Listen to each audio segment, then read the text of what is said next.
Okay.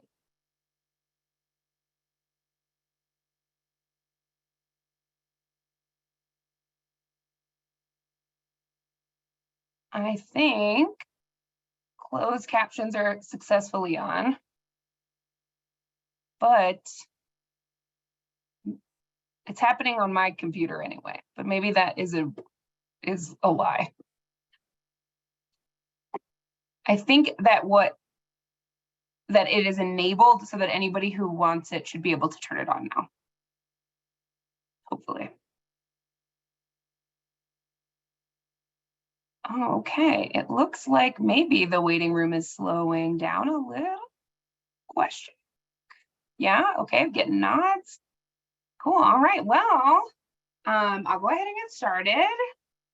For those of you who don't know me, I'm Kim Cortez. I'm the unit supervisor for the employment team here at Department of Healthcare Policy and Financing. I'm going to be kicking us off today, and then Jenny Jordan is who many of you know and have been learning about these services from all along. Will be running the majority of the presentation, and then I will wrap us up.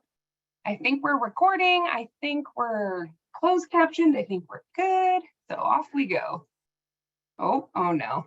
There we go. All right. So we like to start with grounding ourselves in our mission, which is to improve healthcare equity, access, and outcomes for the people we serve while saving Coloradans money on healthcare and driving value for Colorado. So our meeting today is to review the new supported employment services that were established under Senate Bill 21039. I see lots of familiar names and faces, so I know a number of you have been part of one or more of the stakeholder meetings on this topic. But don't worry, if this is your first meeting on this subject, we're going to give an overview of the services as part of our update on where we are in the approval process and what next steps y'all can expect. And then the other thing we want to do today is share a little bit of feedback that we received from the Centers for Medicare and Medicaid Services as part of our application to add these services to the waiver. And that's the section that I'll be covering, and you'll all get to listen to me again when we get there. But first, we like to do a lot of polls on the supported employment team. So if you haven't been to our stakeholder meetings before, we like polls. So I'm going to launch our first poll. Maybe, yes, launched. Okay. So our first question is just about how you would identify yourself to the group in terms of your role in our, system here. Which is great. It just gives us a sense of who's here and who's listening and who we're reaching and who we're not reaching, which we very much appreciate. I see responses coming in, but just quickly, the options we have here are advocate, benefits counselor, case management agency staff, DVR counselor, employment consultant, specialist, job coach. Everybody has a different cool name for such a cool job. An individual receiving services or self-advocate, manager of a supported employment program, parent or other family member of someone receiving services, provider who's not currently providing supported employment, or insert other professional, like you also work for HCPF maybe, or the DD Council. And I would just like to call out this many of you probably identify with multiple of these titles, so it's up to you. Okay, we are at 94% participation, so I'm going to go ahead and end the poll so everybody can see who's here. Oh, maybe, yes, share results. Okay, great. I think you can all see now. So we've got a few advocates, a good chunk of benefits counselors. Cool, hi friends. Some case management representatives, job coaches, employment program managers, other providers, and lots of other professionals. So we appreciate all of you being here. All right, I'll close my poll. Goodbye, poll. All right.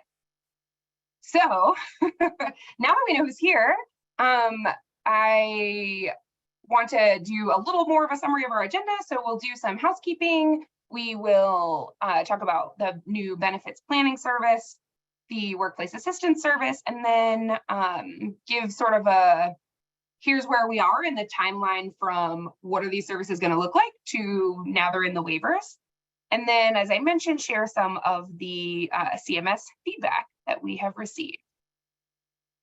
So, housekeeping. There we go. Okay, so we're mostly very used to virtual environment at this point, but want to remind you all, please stay muted unless you're presenting or asking a question. If we notice someone is not muted, we might mute you, but that's just to reduce background noise and make sure everybody can hear who's speaking. Please feel free to use the chat to ask questions and provide comments or feedback.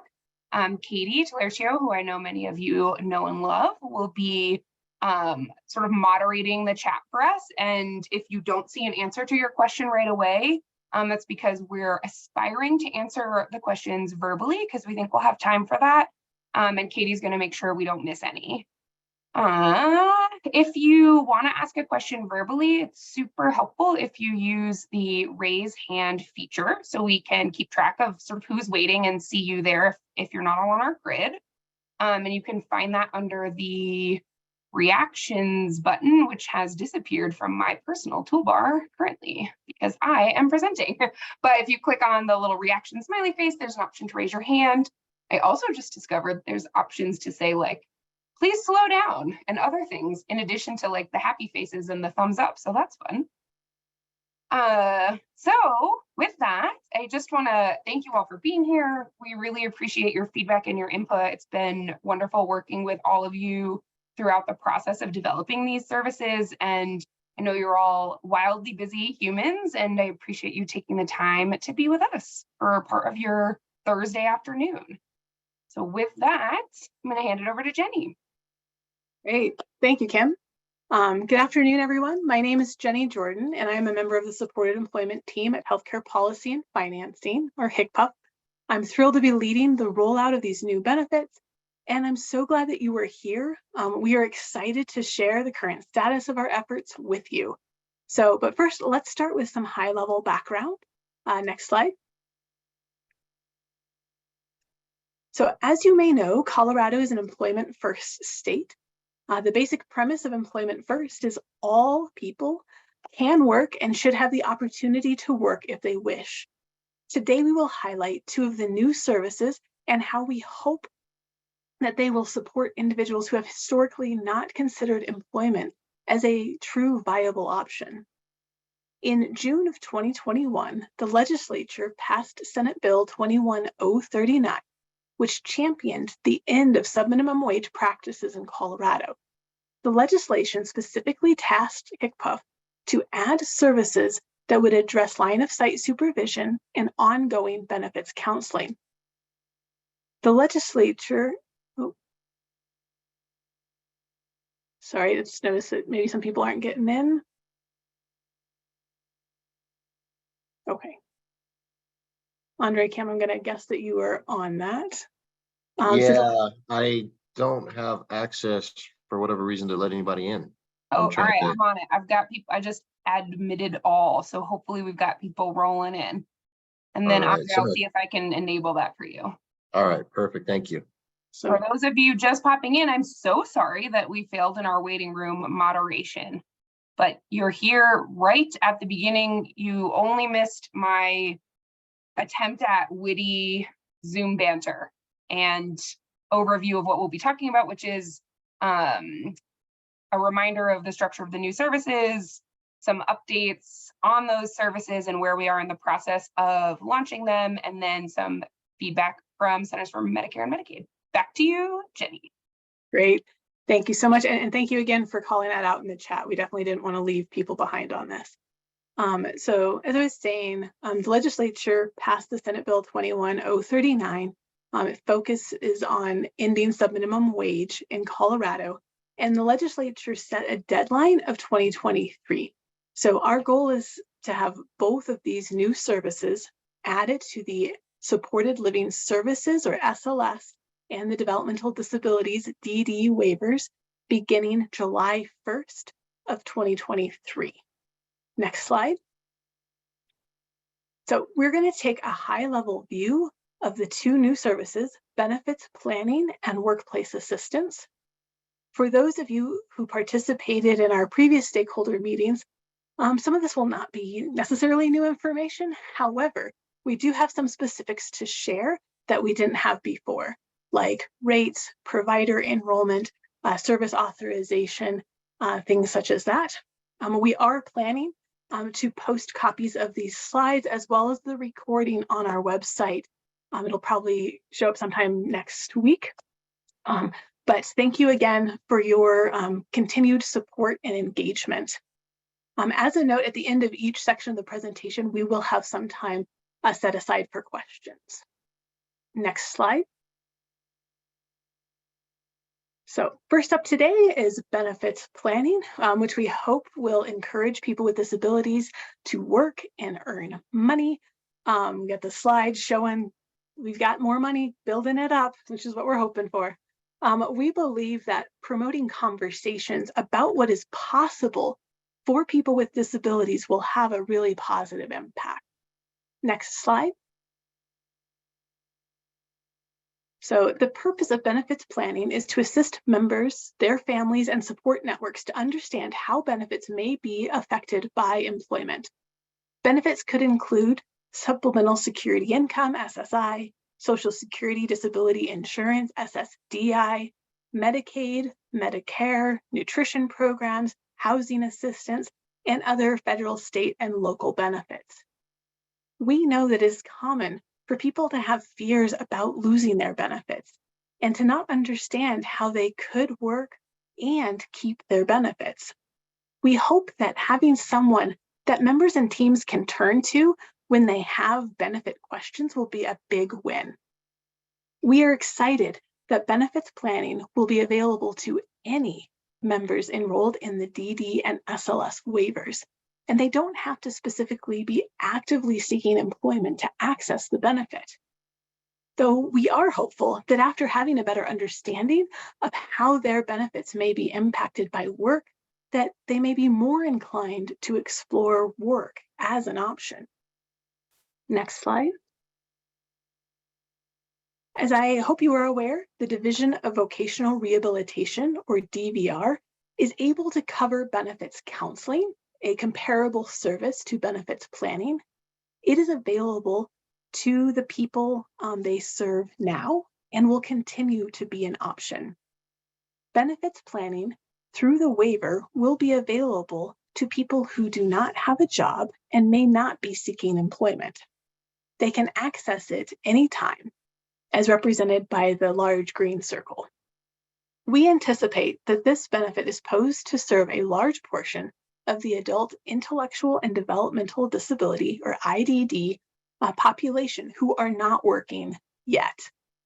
We hope that this could be a natural gateway to robust conversations about employment. Benefits planning is also a service available to members who are employed. If a member has an open case with DVR, then they can access benefits counseling through DVR, as reflected in the middle blue circle.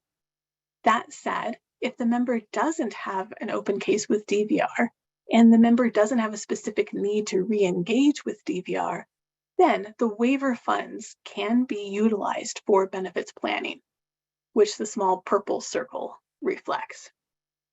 The member's case manager would need to confirm that DVR is not an option and document that in the member's case management record prior to adding it to the service plan.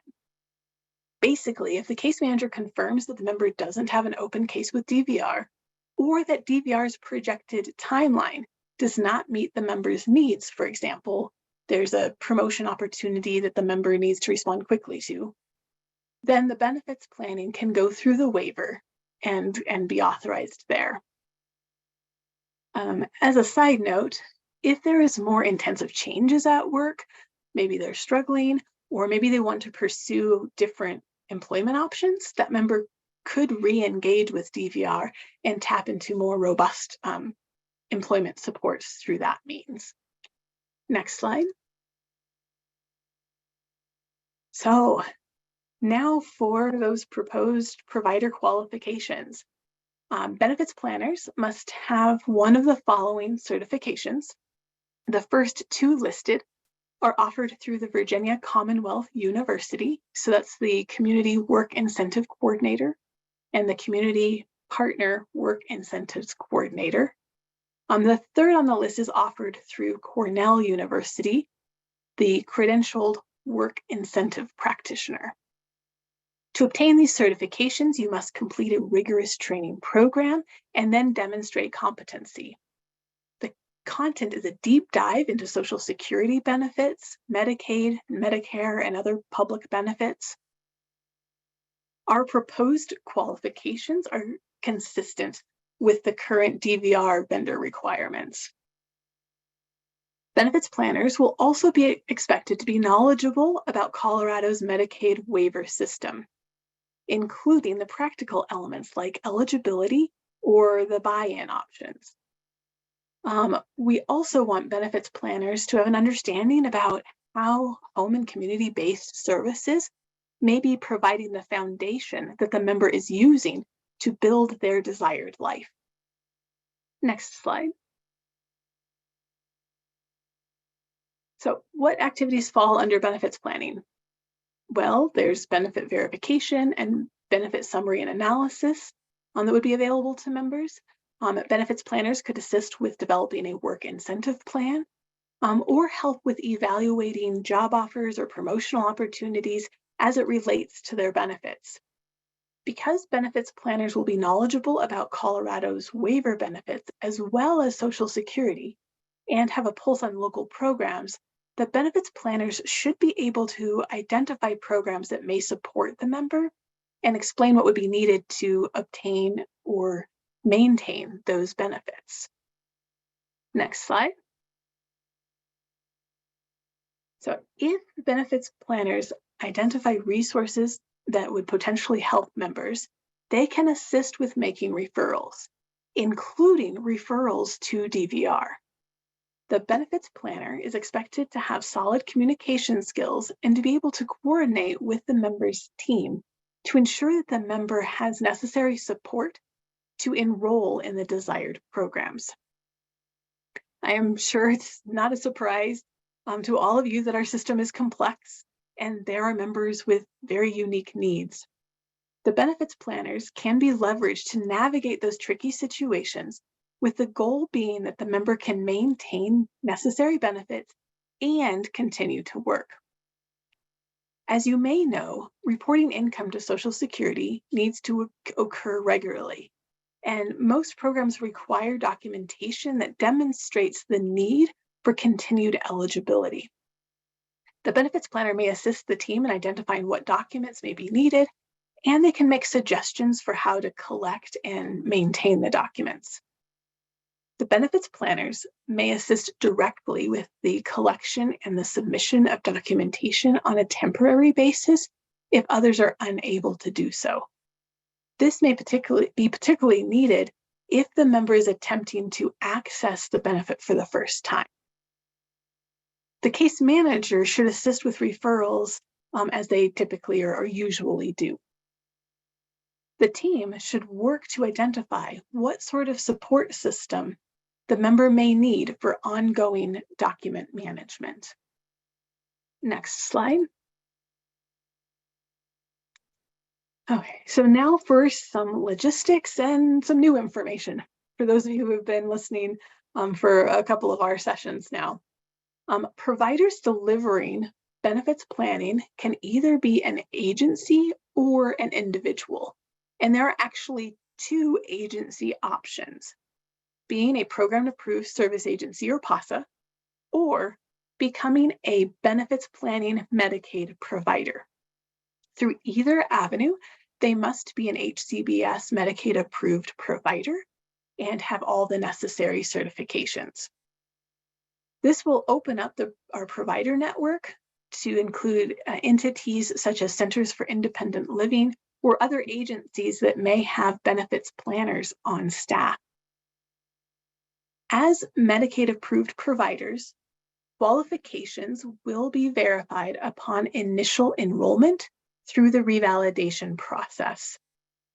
Again, demonstrating that staff have the necessary certifications will be a key element of this. Existing program-approved service agencies would need to add this specialty to their provider portal in order to deliver this service. For individuals or agencies wishing to become Medicaid providers, they will need to complete the process to become an HCBS provider for benefits planning. As a reminder, benefits planning does not yet exist in the systems, so you won't be able to add them yet. We will keep you informed as updates are made to those necessary systems. We are working with our provider enrollment team to get the elements set up in the systems so that benefits planning can be added ahead of July of 2023. As a matter of note, the oversight and evaluation component of this service has not been pinned down yet. We are anticipating that our team would be a responsible entity, and we will not be leveraging the Colorado Department of Public Health and Environment, or CDPHE, for surveys for benefits planning. Next slide. So we envision that benefits planning could be delivered in person or virtually when standard telehealth protocols are being followed. We are pleased to announce that the rate for benefits planning will be similar to what DVR reimburses for benefits counseling. And so from an hourly perspective, it comes out to be $103.85 per hour. This service will be billed in 15-minute increments, or that's what we're working on the background to get some of those logistics. But what we're working towards is 15-minute increments. And then in that case, if you divide the 103.85 by 4, brings you to $25.96 per unit. Again, assuming that the units are going to be a 15-minute increments, there would be a limit of 40 units per service plan year, or the equivalent of 10 hours per year per service plan.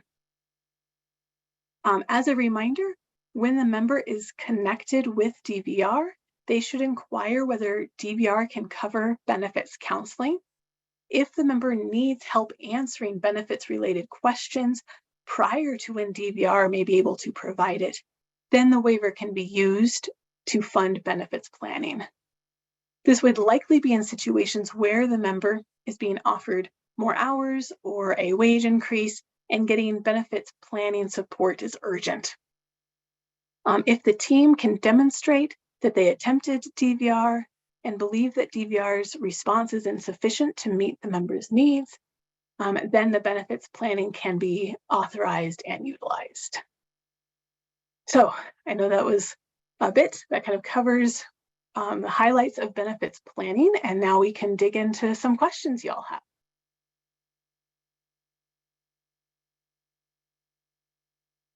Thanks, Jenny. We just had a couple come in the chat. Do you want to take those first?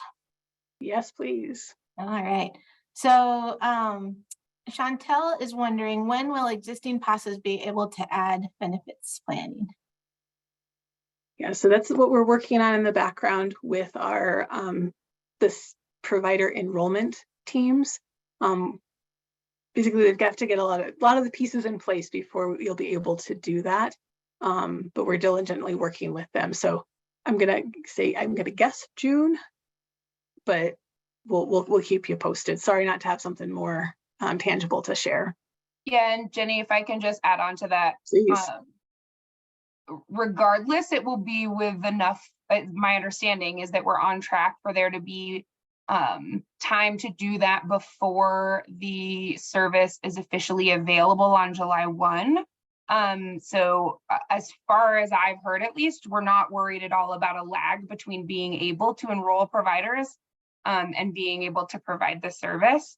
And we'll also, as I'm sure you all know, but we'll make sure we're using the newsletter and other avenues to keep you all updated on when that's officially possible to get enrolled. Great, thank you, Kim. Okay, do you want to keep on the chat? I did see a hand raised, but maybe that disappeared. The Yeah, I next think Chantel raised her hand again, so I don't know if she had a sort of follow-up or clarification to that question or. Hi, you did. Kim, you answered it. I was just going to ask that. Typically, there's a lag time when PASAs add services, and so it sounds like you guys are on it. Yeah, I hope so. No one has told me to be worried about a lag yet. So as far as I know, we're good. Good. Excellent. Okay, the next one is more about some information we might be able to get through Virginia Commonwealth and Cornell. But somebody was surprised that those were the only two available, but just kind of wondering if they're available online and affordable. And so that might be something we can get back to people with more details on. I should turn my video on. I can check. Sorry, Jenny, I'm like stealing Go all ahead. your questions. Please. Yeah, just a couple of quick things about that. One, yes, both available online. Two, I think it depends on how you frame affordability compared to other types of certifications. I would say definitely yes. And given the rate for the service, I think that it's a reasonable investment. I'll also point out right now, at least at HCPF through our direct care workforce initiatives, we have grants available to individual direct care workers who are interested in additional training. And so for folks who've been concerned about the cost of certification, we've been directing them to that funding as an option to get their training paid for. Again, that's for individual direct care workers. In terms of limiting it to those two institutions, that's who we are aware of right now as offering the kind of certification and credentialing that is needed to really have a full understanding of how all of these benefits work, right? So we've worded the language in the waiver and in rule, I think, with enough flexibility, with the intention that if and when there are other institutions offering this kind of training, and if that training is identified by the broader benefits planning community as sufficient to qualify someone, that we would expand the sort of eligible trainers. But for now, those two institutions are the two sort of, regardless of where you are in the country or which agency you're dealing with, they're just the only ones who have that training right now. And so our pals over at DVR have the same requirement, but we tried to be mindful that that could change over time, and plan ahead for that. So that was a much longer answer that not from VCU or Cornell, but hopefully that's helpful.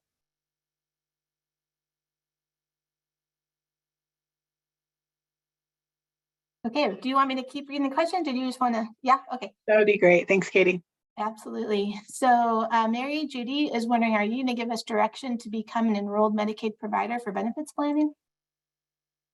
So yes, we have identified that there's some folks that maybe haven't been Medicaid providers in the past, and they have that benefits planning certification, and we welcome you. So I think we've got some poll questions coming up to kind of help us understand where needs might be. And so we welcome those sorts of questions. And we've got some working relationships with our provider enrollment teams to try to help us answer those questions, or we can know who to put you guys in contact with, because they're really more the experts on that side of it. But we want to help be a gateway for you guys getting connected. Yeah, sorry, I'm chiming into everything. Just in a chatty mood this Thursday. I would also just add that in addition to, as we reach the point that you're able to begin enrollment in the specific service, we'll include in our communication around that, directing you to different resources for different types of enrollment. Because my understanding is there is some guidance available from our provider enrollment folks about how to like sort of enrollment 101. And so we'll make sure that we're sharing those resources as we're alerting everyone to the ability to sign up for that specialty. And just want to add that that's kind of a ditto answer to Daniel's question in the chat. Was I'm not clear how an individual contractor becomes a vendor. I don't work for a PASA. Kind of in the same way, we will have kind of be building those resources. If you reach out to our team, we can help you get connected with the people who can best answer those questions for you. Okay, great. There's just one question right above Daniel's, which is about hours of benefits counseling. Jennifer Biggs is asking about the complexity of the work and wondering if 10 hours is enough. Yeah, Kim, you might be the best one to speak to this as it's connected to the fiscal note that we were kind of allotted. Yeah, I think it's in a couple of places, right? One, there was sort of a budgetary basis. But one of the things, and that was sort of our starting point, was initially when the legislation was drafted, we as a department had to provide input on what the cost would be to implement these new services. And so there was some work done at that time to get a sense of how many hours do people typically need. We, as part of our actual service development process during our stakeholder engagement, chatted with various benefits planners and folks that are sort of actively engaged either in that work directly or in sort of supporting that work more broadly, like through the benefits collaborative, to get a sense of, is 10 hours enough hours? Because we wanted to make sure it would be. And the consensus was that in almost all cases, 10 hours is enough hours. And it's something that our intention is to sort of monitor. And if we're hearing of instances where that's not enough for folks, either adjusting that or adding sort of a request process. I think in general, even though it is very complex, I think it's helpful to think of these 10 hours in many cases as sort of like in addition to DVR's hours, right? Because someone might be interested in employment, but not ready to be referred to DVR, but just sort of wanting a general picture of what it might look like to go to work, which might only be a few hours that they might use from the waiver. And then once they're with DVR, they have up to 10 hours from DVR that they can then get authorized to really dig more into the specific job that they're pursuing. And then once they're working, if their case is closed with DVR and they're needing some more guidance, then the waiver is available again. So everything that we've heard is that the 10 hours should be enough, even though it's so complex. But we definitely want to hear if there are instances where that is not the case, and make sure that no one's being sort of prevented from getting access to the information that they need. Excellent. Then we have a lot of excellent experience in this group that they've been sharing a lot in the chat. So I think we can continue on with that. Thank you so much. And I will make sure to get those links that you asked for, so you can count on me for that. Then we just got one that popped up. If someone gets benefits counseling under DVR, then go back to the waiver, do they need a new counselor? Great question. Not necessarily. If that benefits counselor is a contracted vendor with DVR and then also has the approvals through the waiver, then they can kind of tap into either funding source, and it would be up to that benefits counselor to kind of bill to the appropriate entity. I think we're hoping that people might establish a relationship with their benefits counselor that, hey, you answered these questions when I first got my job. Oh, I'm getting a raise. Maybe they could tap back to that same person and get that information. If they're not able to, because of perhaps that vendor isn't connected in both places, we're hoping that they would be able to share that information. Whatever had been done previously, share that with the new counselor, so that new counselor can kind of not have to start from scratch and get things going for that person. So excellent questions all. Okay, I think we'll go ahead and start into workplace assistance. So next slide, please. So workplace assistance is a service that will meet that line of sight service need. We've been able to iron out some of the details on this service, and we're really happy to share those with you today. Next slide.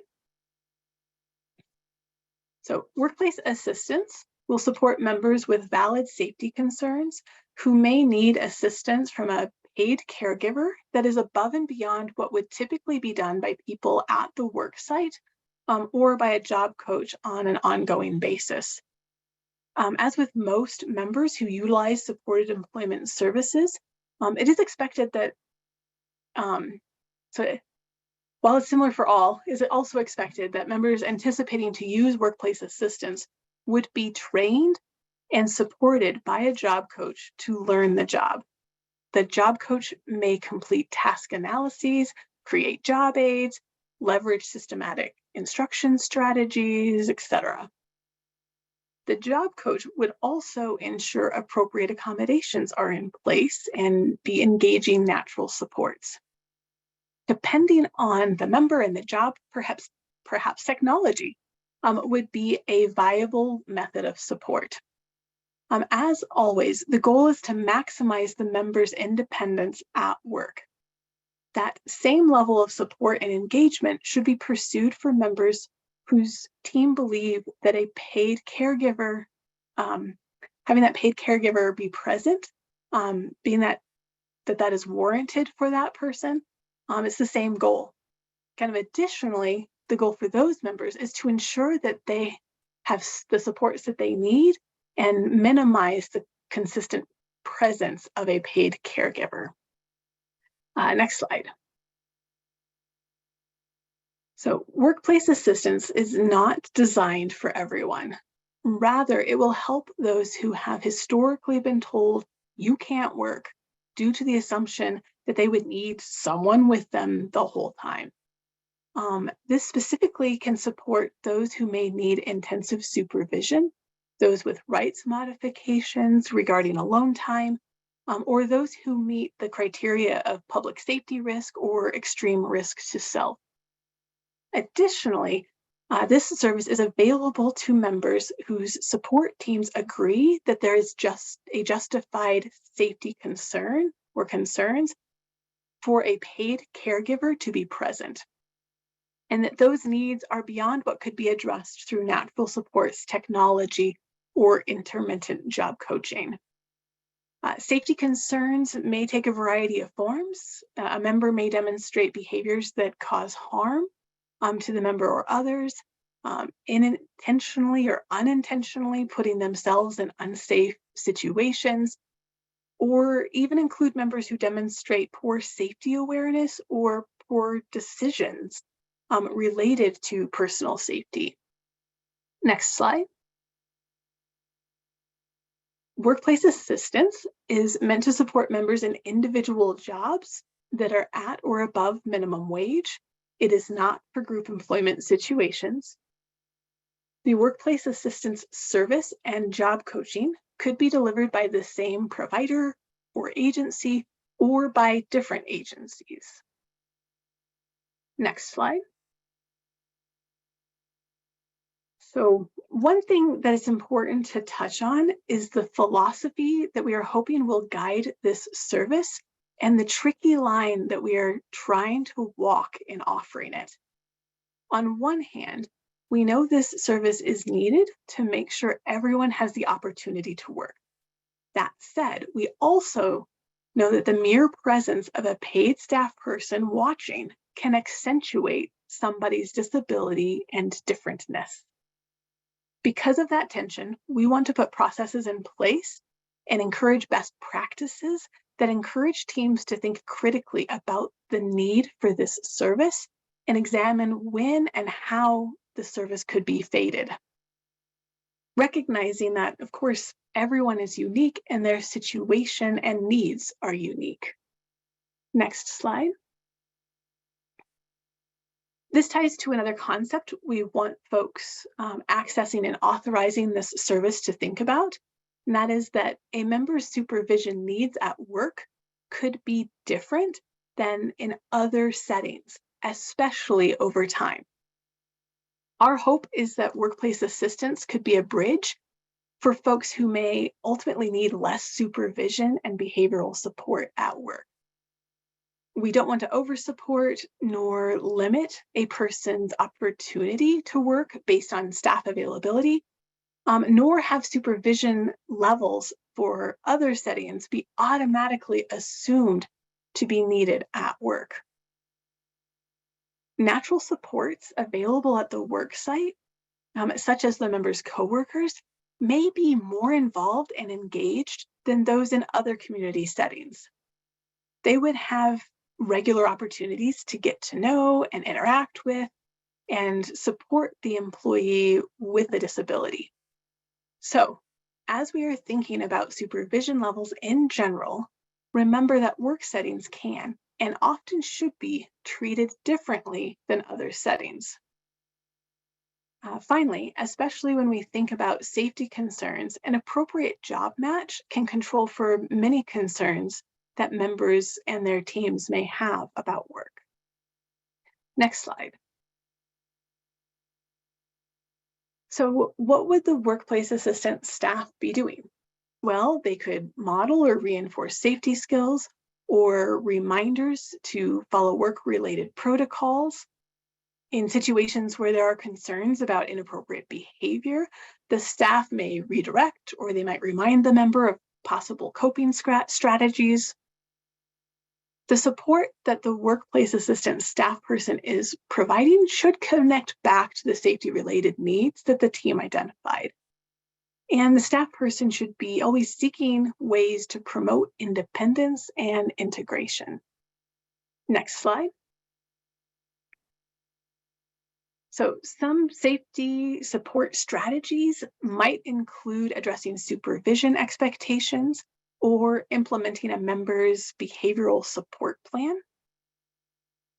On the integration side, what we hope to see is that the workplace assistant staff person is offering support, encouragement, and modeling to help the member become part of the fabric and community of their workplace. This could include support with non-job related activities and opportunities that they can be part of the underlying culture of a given workplace. So maybe that's sitting with a coworker at lunch, attending a work event, taking a coffee break with someone, chatting about sports or weekend activities. The workplace assistant staff could be promoting and offering supports to the member. At the same time, they are modeling and normalizing interacting with the member. Folks with more intensive support needs are at even greater risk of being socially excluded, including in the workplace. So this kind of modeling could help encourage more interaction with coworkers who might otherwise be hesitant to engage. It could be a source of ongoing disability etiquette, training for the members' coworkers, and reducing barriers in developing natural supports. The workplace assistance staff member can also help identify and develop key natural supports. And in turn, those natural supports could allow for fading of this service. Next slide. In terms of the nuts and bolts of this service, it would be a one-on-one in-person service. Workplace assistance will primarily be delivered during the member's hours of paid employment at the member's work site. However, when there is an identified reoccurring need, such as the member needing to set up their workstation prior to clocking in, workplace assistance is available for time-limited periods adjacent to that member's work hours. Additionally, the member can be supported at occasional informal employee gatherings or employer-sponsored events. So the service, again, would be billed in 15-minute increments at $14.66 per unit, or for those of you who think more on an hourly basis, of $58.64. for the hour. I hope you are all doing a happy dance. I know that I did when I heard this rate. And just, yes, this would be a single rate for all folks. Workplace assistance falls under the umbrella of supported employment services, which means that if you are an approved supported employment provider, you can deliver workplace assistance without having to make changes to your specialties within the provider portal. You can begin to provide workplace assistance once it is authorized in a member's service plan and the staff member is trained. More on that on the next slide. For providers who are not approved supported employment providers, you can either add the specialty or go through the entire enrollment process depending on your current status. The next slide.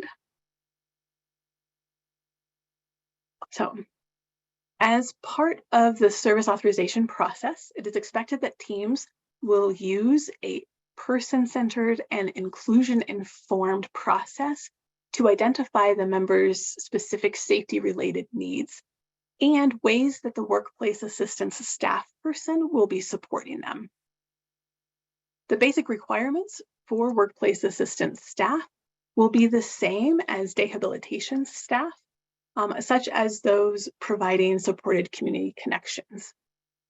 In addition to the basic training requirements, workplace assistance staff should receive training that covers the fundamentals of employment first and provides insights regarding a paid caregiver's role at that member's place of employment. So, as previously mentioned, staff at the job site can play a really powerful role in modeling how to interact with a person with a disability for coworkers who may otherwise hesitate to engage with that person. We would also want to call attention to the ways that the workplace assistance staff person can encourage coworkers and community members to speak directly to the employee with the disability rather than only talking to the staff person. Additionally, the workplace assistance staff should be aware of any expectations at that particular employer and that work site, so they can have an insight so that that staff person is not violating the dress code, for example, or seeming to be an employee that's just standing around and not assisting customers. So we want them to have kind of those sorts of insights going into this role. Next slide, please. So now that we covered some of the logistics from the provider perspective, let's dig in to what will be needed to add workplace assistance to the service plan. Prior to the service being authorized, the member and their support team shall determine that alternatives to having paid caregivers at work have been explored. The case manager will need to document these considerations in the member's case management record. As previously mentioned, the team should be able to identify the member's specific safety concerns and how it is expected that that staff person could support them. Also, as mentioned earlier, we hope that the members are getting the support they need through job coaching to learn the job and getting set up with what they need to be as independent as possible at work. We anticipate that leveraging folks who have experience with employment first and supported employment will be critical in answering whether adequate training or accommodations are in place. We also wanted to build in a safeguard to ensure that members are not being set up with more paid caregiver support than is really needed. And we think that folks who have successfully completed a nationally recognized ACRE training and have that certificate and/or certification would be familiar with employment first concepts. We hope that in most cases, the member will already have someone on their team that has this background. However, if that direct provider doesn't, then perhaps their supervisor does, and they can weigh in. And if the team doesn't include anyone with this background, our team can be leveraged. Next slide. So continuing with what should be considered prior to authorizing workplace assistance, teams will need to determine the member's actual need for workplace assistance. Some factors that would be included in this equation are the nature of the job and the work location, the member's longevity with the employer, the continuity at that particular work site, the likelihood of the member actually putting themselves or others in harm's way. Again, the job coach will probably have insights into these factors and can help identify what may be needed. And last but certainly not least, the most important member of the team, the member, their level of desire to have paid staff member present should be part of the discussion and documented. Next slide. Okay, so that concludes the workplace assistant section of this presentation. If you have questions, please put them in the chat or raise your hand. Well, we're just gonna go ahead and launch a poll while we're getting questions organized and coming in. So we would like to invite you to complete 2 poll questions that we have about the 2 new services. These questions specifically target our provider community about what supports they may need to get set up and comfortable with benefits planning and workplace assistance. So please take a moment to complete the poll now. And note that if you are not a provider, there's an NA option for you. So we'll give a moment for the poll, and also we can jump into any questions. So Katie, did something come in we want to get to? I don't think so, Jenny. You actually saw the very one that came in and already addressed it, that about acuity levels. Yeah, so because it is a one-on-one service, in this case, it's one rate no matter what that person's support level or SIS level is. Yeah, and we had some people share in the celebratory remarks. Yeah, Do the happy dance. Yeah. Yeah, Great, great.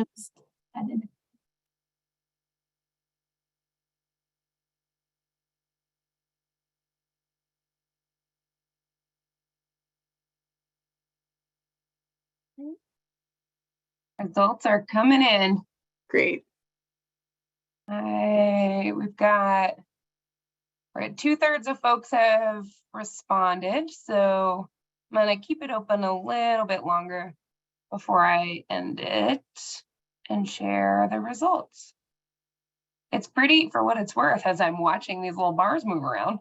It's pretty even distribution on benefits planning across responses, and then supported employment, no, what am I saying? Workplace assistance, it's a little more varied. So I hope that's got you all on the edge of your seats. I just saw, since I'm babbling away up here, I just saw a question come in from Tom Knost. May have missed it, but is there a cap on the workplace assistance service? And since I'm already speaking, I'll just carry on.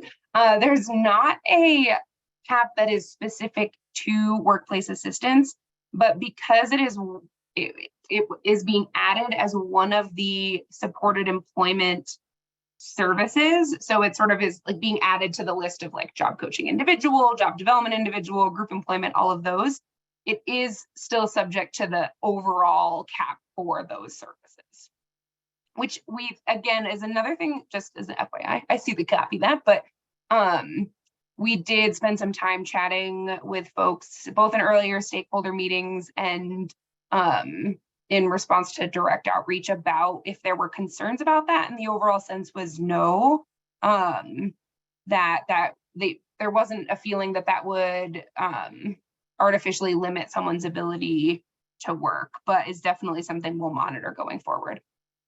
And yes, Bailey Carlson, you can get a copy of this PowerPoint or recording or both. They'll all be posted on our supported employment website, which Katie has just answered in the chat. And Katie, maybe we can drop the link to our website in there again, although I'm hearing reports that you were all directed to this meeting via that website, even if you were hoping to come directly to the Zoom. So maybe you've all been there already. Okay, I'm at a stalemate of responses, so I'm going to end the poll. And I'll share results, you know, in case everybody's curious. Why not? So what I'm seeing is, like I said, benefits planning, pretty even split. There's people who don't feel like they're going to need a lot of support, some who need help on adding a specialty or making other updates, some who need to or would benefit from the sort of like Medicaid Provider 101 that we were talking about earlier. And then, of course, we have folks joining us who are not considering providing benefits planning. And then on workplace assistance, I can't tell if when I scroll, it scrolls for all of you. I think it does. No, all right. Oh, what? Share. I just stopped sharing and tried sharing again. I don't know if it's working. If not, I'll just keep giving you the high level vibe, which is that on workplace assistance, the majority of folks, to the extent there's a majority, feel they're ready to provide the service with minimal support. The sort of second most popular option, about a third of folks said that they will need more support on how to provide the service. One that's not considering providing workplace assistance. A couple of folks that are providers that don't provide supported employment services but might expand into that area, which we would definitely encourage. Come step into our universal web of employment joy. And then not interested in expanding or not a provider. So that's that. I'm going to stop sharing back, and very appreciative of that feedback from everyone. Fantastic. And I think we're all caught up on questions in the chat, Jenny, too, if you're ready for me to next slide. Sure, let's jump in. So next up, something many of you have been advocating for a long time. It's here, it's coming. One of the most cited systematic barriers identified for people on the Supported Living Services or SLS waiver was the challenge faced by teams having to decide what services would need to be decreased or changed in order to add supported employment to service plans. So next slide. Beginning July 1st, certain supported employment services will no longer be subject to the service plan authorization limit or SPAL. Woohoo! So specifically, this is going to impact individual job coaching, individual job development, job placement, workplace assistance, and benefits planning. With these services not being subject to the SPAL, members can access the support that they need to pursue employment independent from whatever other support needs they have. This will afford more flexibility to members to ensure needs are met without having to make adjustments to employment supports or other needed SPAL impacted services. So I think the chat box might be lighting up with lots of excitement, but I think it deserves a big hooray. So you can just take a moment to be like, woohoo, and celebrating that. Next slide. I'll just say it is lots and lots of celebration, including talk about walking the walk, which I think is amazing. Yes, let's do it. So again, that will be July 1st. We'll start to see those changes and those impacts. So next, we're going to shift gears a bit. We will be providing updates regarding the work our team has been doing to make these exciting changes possible. Next slide. So we have been busy ensuring that the critical elements necessary for the July 1st start date are possible. As a reminder kind of where we are on this timeline, as previously mentioned, we have Senate Bill 21039, and that championed the elimination of subminimum wage in Colorado. Transition planning for providers and members from subminimum wage was a key piece of that legislation. And while that's not something we're digging into today, we wanted to acknowledge the valuable work that was done on this front. We are projecting that as of June 2023, that Colorado will not have any members being paid subminimum wage. So that is a tremendous achievement. So kudos to all of you who had your hand in that work. Many of you have participated in the stakeholder meetings that we held in October and November of 2022. Again, we are so grateful for all of the people who shared ideas and reflections throughout that development process. It truly helped inform and evolve the new services. It may seem like it's been a while maybe since you've heard from our team, which is partly why we wanted to connect with you today. But we've been working hard getting things in place for the services to be ready in July. So there's two main aspects connected to this. Updating the waiver language, which is through the waiver amendment process, and then also updating Colorado rules through the Medical Services Board, or MSB.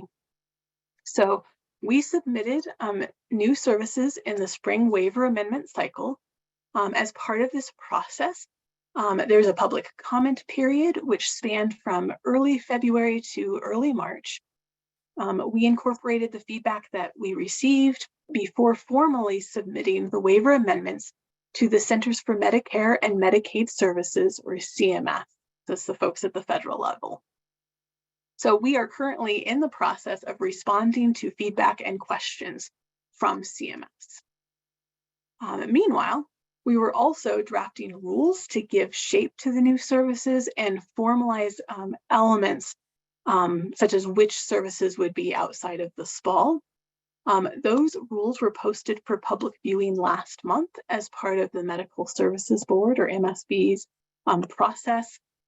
Last Friday, the rules were presented to the MSB and were recommended to be added to the final approval agenda for next month. So fingers crossed that just continues to go through smoothly.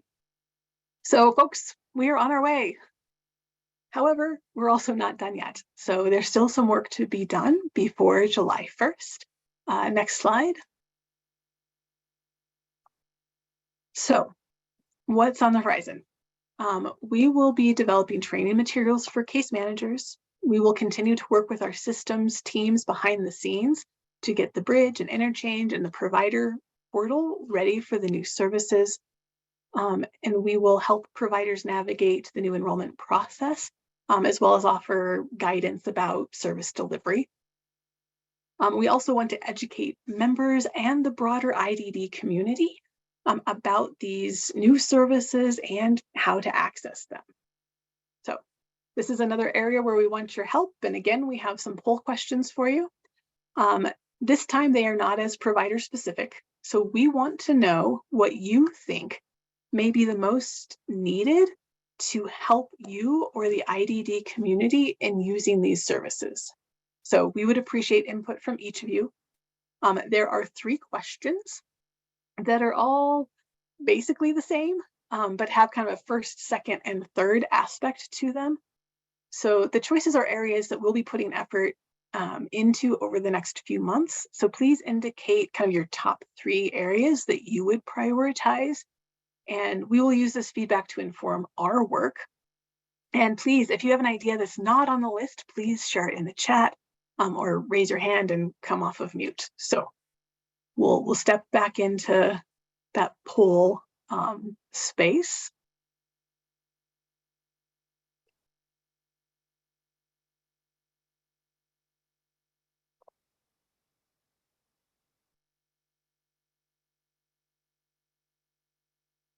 They're coming in. Takes a little bit longer with the multi questions, but super appreciate everybody scrolling through those.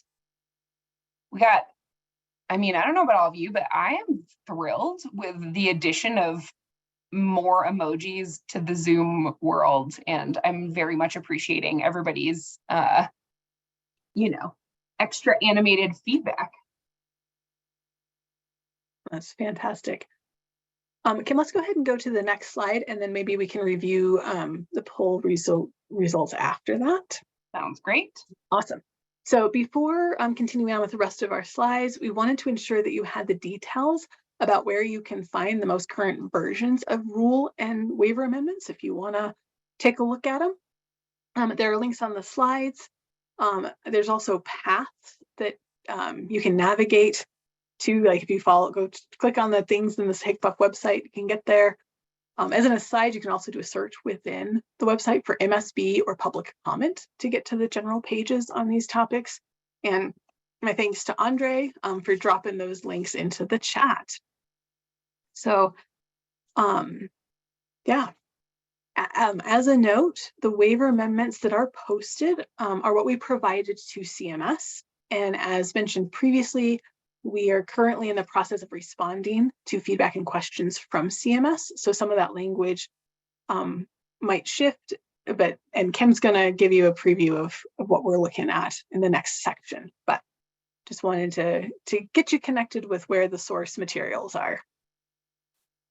How are we doing on the poll? We're at about 84% participation, which is pretty good. So I think I'll probably publish momentarily. We got the links from Andre in the chat. The other thing I just wanted to highlight was, since one of the options was, something else, and then tell us what it is. We have Christina Butero says, engage self-advocacy groups to create short videos regarding the benefits and changes to the new services, which I think is a phenomenal suggestion. Awesome. And Jenny, I'm not sure if you're up for questions at this point. Or... Yeah, we've got questions on the next slide. So if you've got questions, go ahead and start putting them in, start raising your hand. We would welcome that. Yeah, and I'm sorry if I'm making everyone nauseous with my scrolling, but got our responses to what would be most helpful, second most helpful, third most helpful. Lots of consensus on case manager training and materials is the most helpful.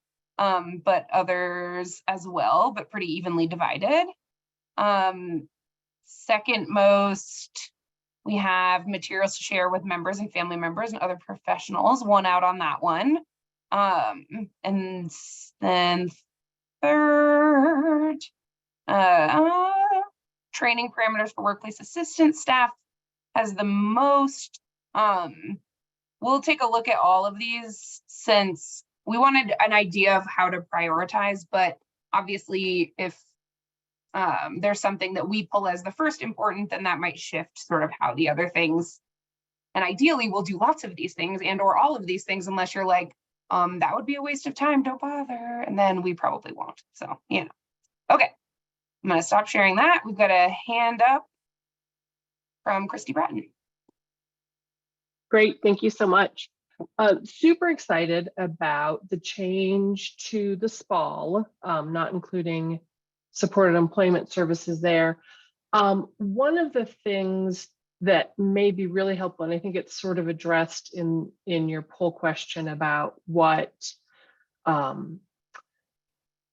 assistance might be necessary, is I can anticipate getting some pushback or some dragging feet from case managers in updating service plans when, on behalf of people, we may be going back and asking for increased units for services, and a response being, well, why are you asking for that now, since they survived on this many units, why do you now want more? And so I think it's important that they understand or have some guidelines that, hey, now that the availability is such that people can increase their units, that's sufficient. We spend an awful lot of time, begging for changes in services and trying to justify them, when in this case, a previous lower utilization rate was based on an artificial cap. And so that would be super helpful in order to facilitate people getting the services they need. Thank you so much for those comments, Christy. I totally hear what you're saying on that, and I'll kind of add that to the tickler of case management training kind of talking points that we can touch on for sure. I do think that there can be a disconnect, and that's what we're also hoping to do with the case manager trainings, is not just say these are the new services, but helping establish a baseline of what is supported employment, why would people be using it, and that hopefully will elevate the case manager's understanding of why you might need a job coach, especially if they seem really stable in their job. What are some of those ups and downs that you guys might be supporting people with that might not be as apparent to folks now? So thank you so much. Awesome, thanks. Any other questions?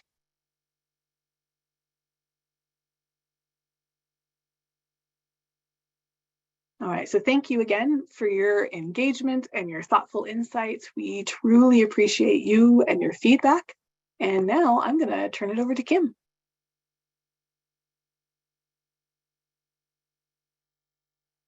I've been muted and unmuted so many times I like did the thing of talking even though no one can hear me. All right, well, me again. I'm gonna close us out here with what is probably the most boring section of content. So my sincere apologies for that. So what I'm gonna be covering is some feedback that we received from Centers for Medicare and Medicaid Services, or CMS, as part of our waiver amendment process to add these new services. So first, I just wanted to give you sort of the quick high level of the new services themselves. So for benefits planning, there was some clarification requested from CMS about the intent of the service, which was a great reminder for me of how much in the employment world we can a little bit be in our bubble. Because they were concerned that the message was, be careful working or you'll lose your benefits. And we were like, no. Benefits planning is, don't worry, you can work and keep your benefits. So we're not anticipating any substantive changes to the waiver language at this point. And they were really excited once they sort of understood what we were talking about. Workplace assistance, there were no specific questions or concerns raised during the initial informal Q&A that we had with CMS, so that's also a really good sign. And then the last piece, which is what I'm gonna be chatting about, is about supported employment in general. So as I mentioned earlier, and I think Jenny mentioned as well, we added workplace assistance as a benefit or as a subset of the overall supported employment benefit in the waivers, which doesn't really matter, except that what that means is that the entire section of the waiver on supported employment was considered open for feedback from CMS. And so while they didn't really have questions about workplace assistance, they didn't have many questions about benefits planning, they did have some feedback and questions about our other supported employment language.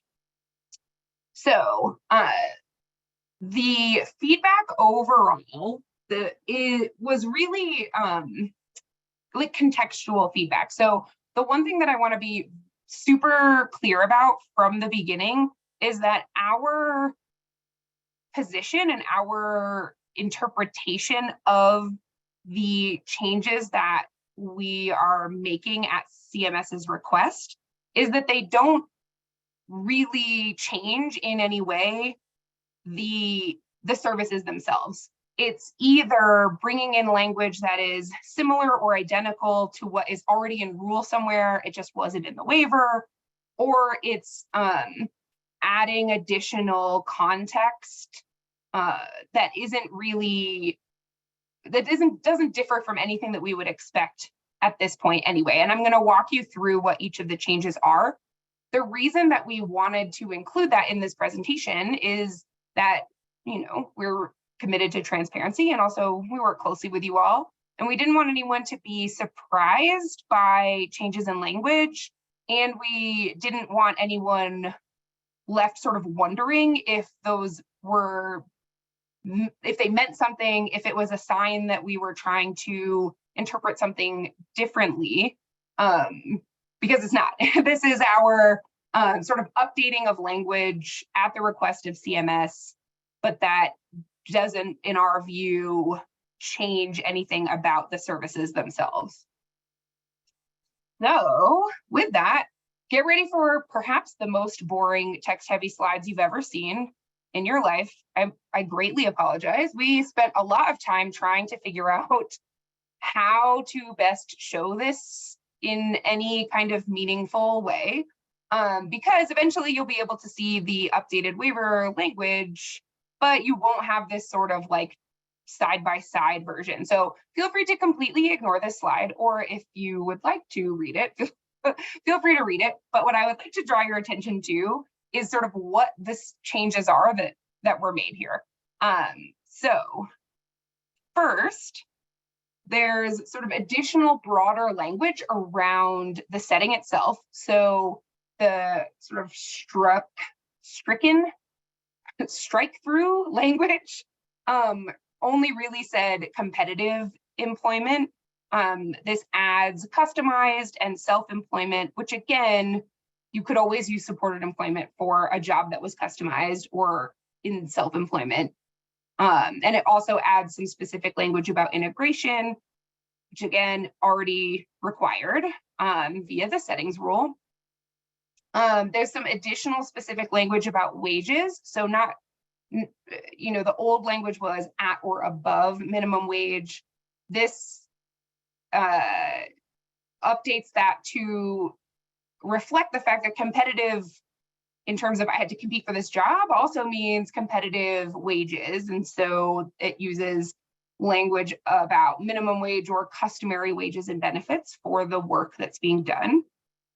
And then overall, there's sort of a statement of purpose for the service that the outcome is sustained employment in the general workforce, which again, was already our expectation with this service. I'm gonna go kind of fast through these because they're boring and we're running out of time. But if anyone is seeing things and they're like, wait, what? Again, these slides will be posted. The new waiver language will be available. This is really just our attempt to be like, hey, FYI, nobody be surprised at this if you see this. All right, this section or this addition was a request from CMS because we have a lot of different like sub-services kind of right within supported employment. So we're adding workplace assistance. And as we were saying earlier, we have job development individual, job placement, job coaching individual, group job coaching.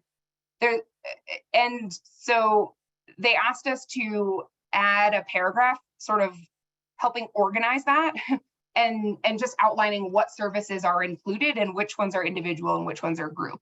So all this is clarification and an introductory paragraph to the rest of the waiver language.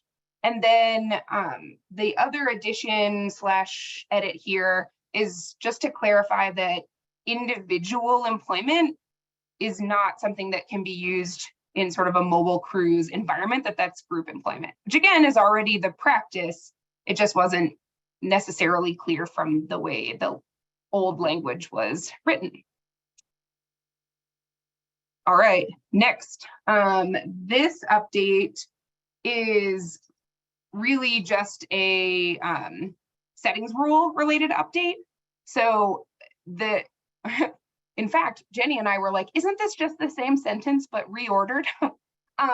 And it is, except it removes the qualifier of if people without disabilities are also employed there, because in order to be integrated and compliant with the settings rule, that's already necessary. So we don't want to be implying that there's an environment where that would be allowed, because it's not.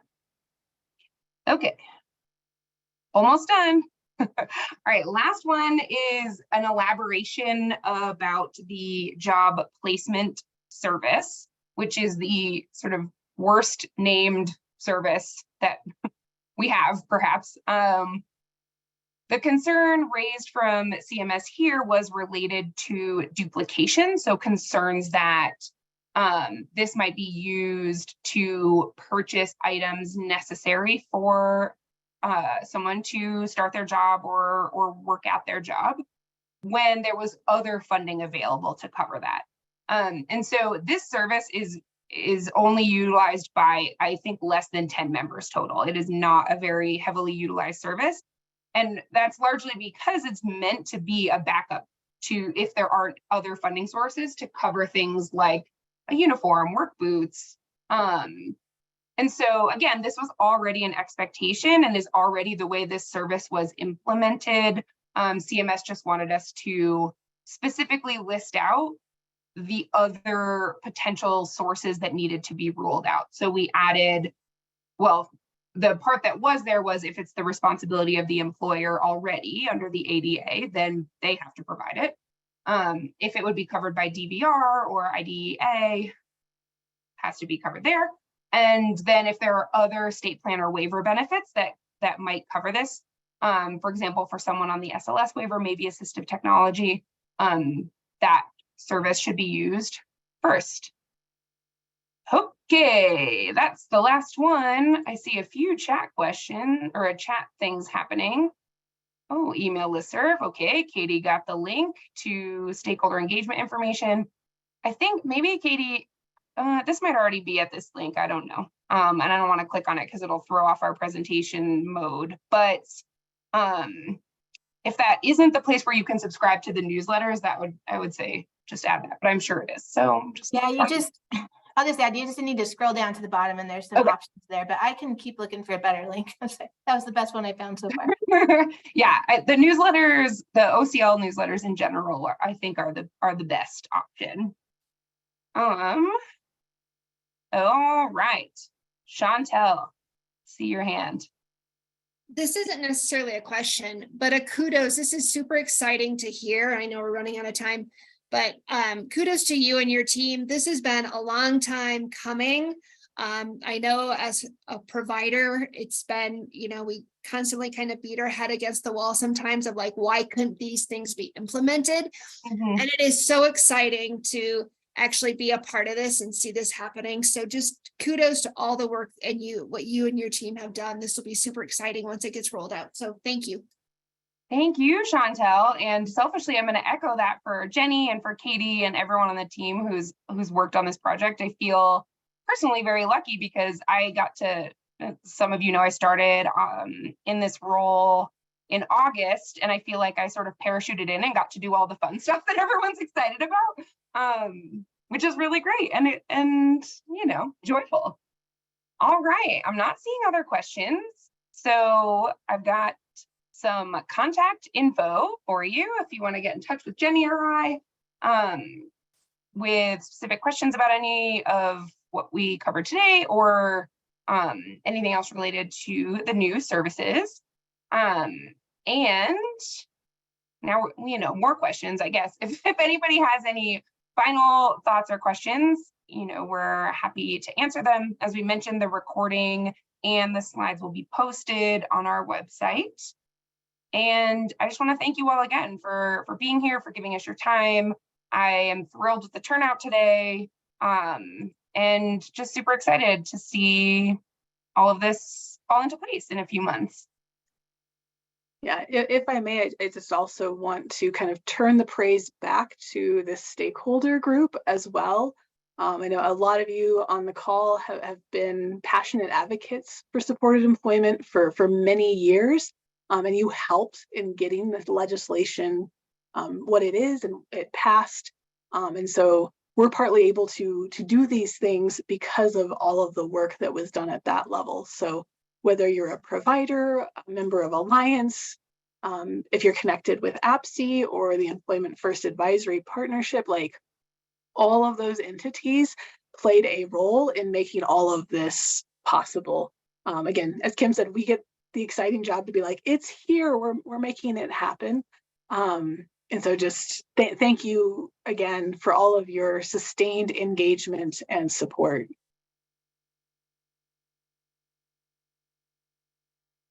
All right, I'm gonna check the chat. Yep, more kudos to Ellen, Jody, Tom, others who've been super engaged as advocates,